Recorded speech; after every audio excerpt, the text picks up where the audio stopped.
a well-known marketer, talked about marketers and marketing needing to be whole-brained, and that marketers needed to start blending the traditional creative, strategic storytelling skills with the digital and data-led skills that are all pervasive in measurable marketing these days. And you had a really interesting response. You sort of gently pushed back. What was your response? So I mean, this notion of sort of being whole-brained as a marketer and being brilliant at both the left side and the right side. I know that's slightly a cliche, but the essence of the argument was that everybody needs to become more digital as marketers, and everybody needs to be able to do left brain and right brain.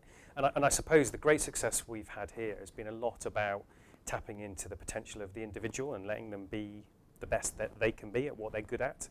And so specifically when it comes to left brain and right brain, I think it's true that both have got to be present in a marketing team. But the point is, it's at an aggregate level. Rather than expecting every single individual to be both amazingly creative and amazingly analytical. This notion sort of comes to the fore with the big conversation emerging about neurodiversity. And as I've said, a couple of people in the team came forward and said, we think we're missing a trick here. The diversity conversation that hasn't happened yet is about the tapping into the talents of people on the extreme right brain, you could say, with dyslexia. My daughter's dyslexic, so I could really resonate with this.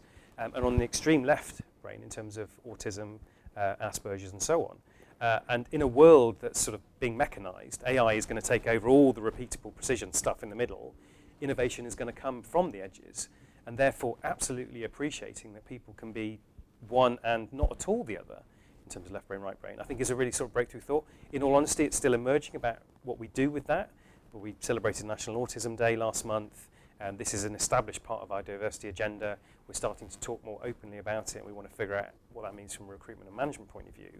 But the list of inventions in the world that have come from autistic people and dyslexic people shows that the breakthrough, the differentiation, the edge, is probably going to come from people who aren't whole-brained.